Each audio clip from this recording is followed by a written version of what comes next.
Bonifacio Global City will soon welcome a very special building. It will transform its image and become a new focal point of Manila.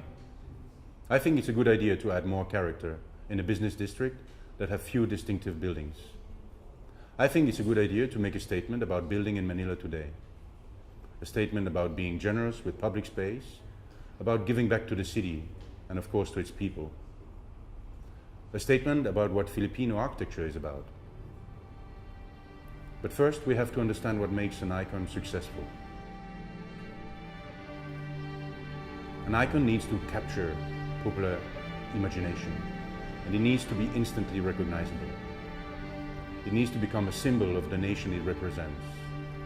And finally, it needs to become eternal.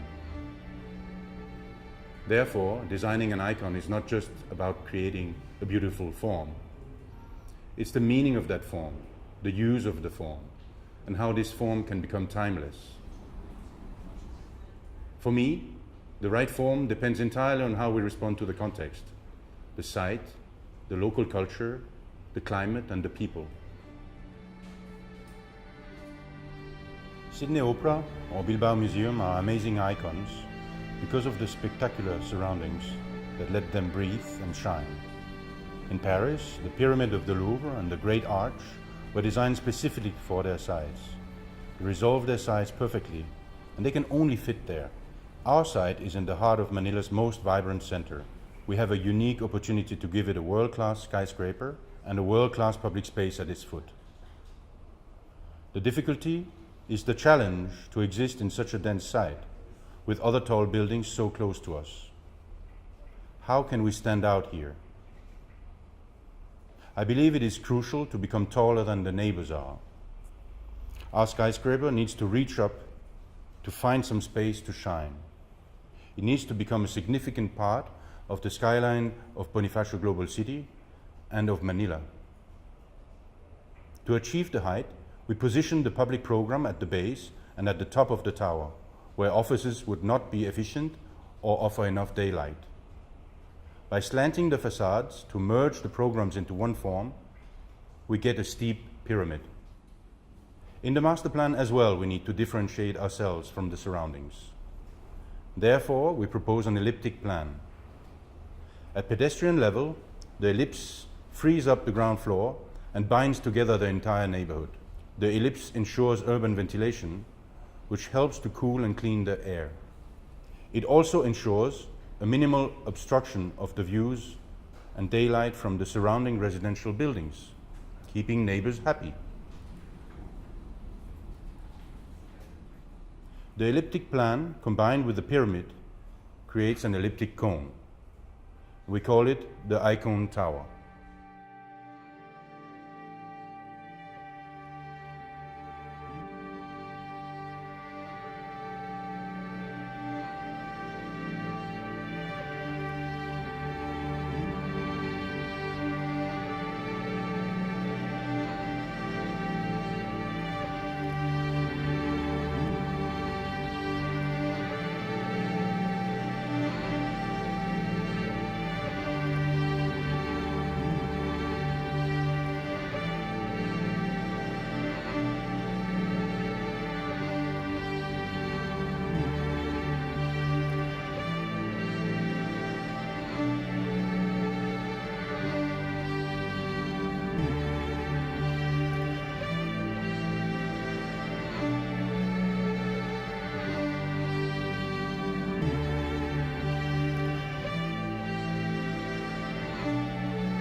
The ICONE Tower stands out in its context, and it is efficient and logical. But it also has to relate to the Filipino culture. And I think one way to relate to people is by connecting and by continuing existing parts of their culture. We encountered the cone well before the site demanded it from us, in Filipino nature.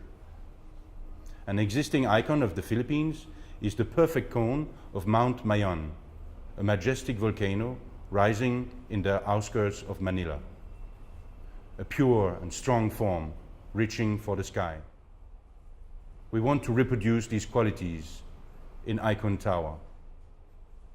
Another major existing icon of the Philippines is the Bahay Kubo, the archetype of Philippine architecture.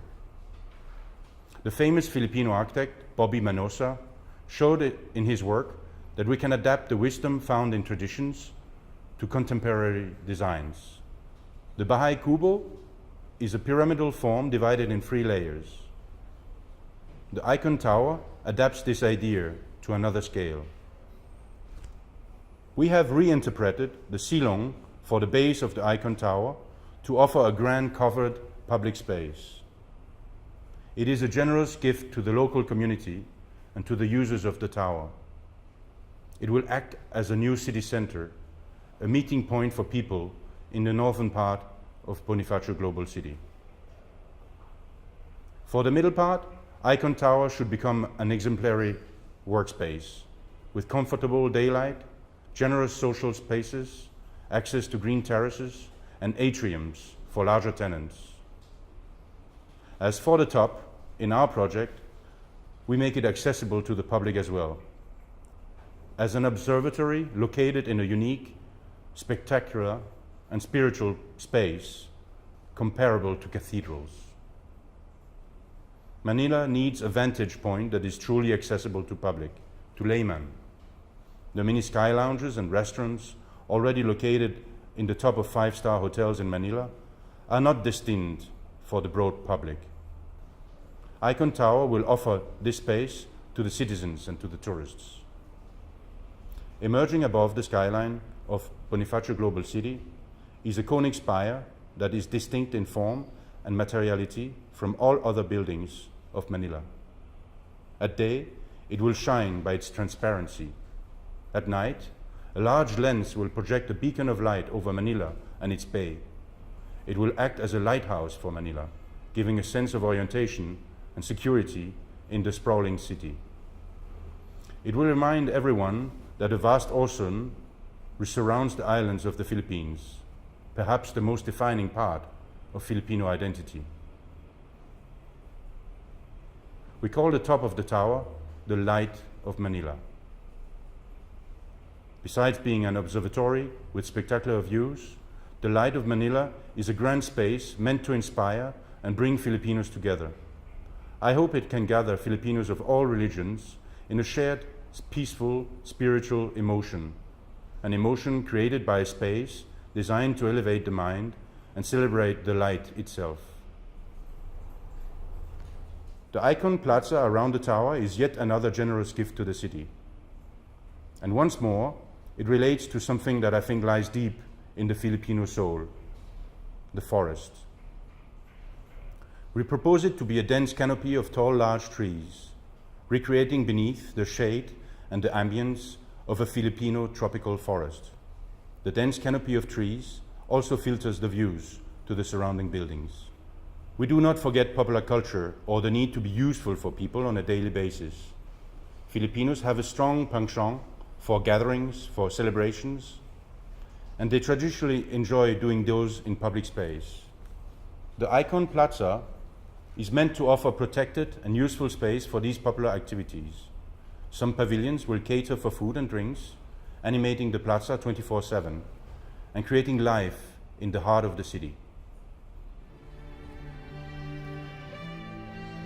Our project aims to provide an architectural response to the climate as the Bahay Kubo did, but also the arcades introduced by the Spanish. It is all about creating shade and shelter around the building.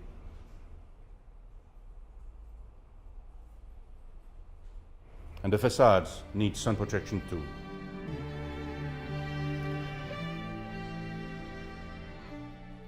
The Philippines are prone to earthquakes and typhoons. The cone is the optimum form to reduce the structural cost to resist those forces. The ICONE Tower is designed to be a perfect structure. The floors span between a stepping core and an exoskeleton. The exoskeleton becomes the most expressive part of the design. It is an almost Gothic structure with arches distributing the loads.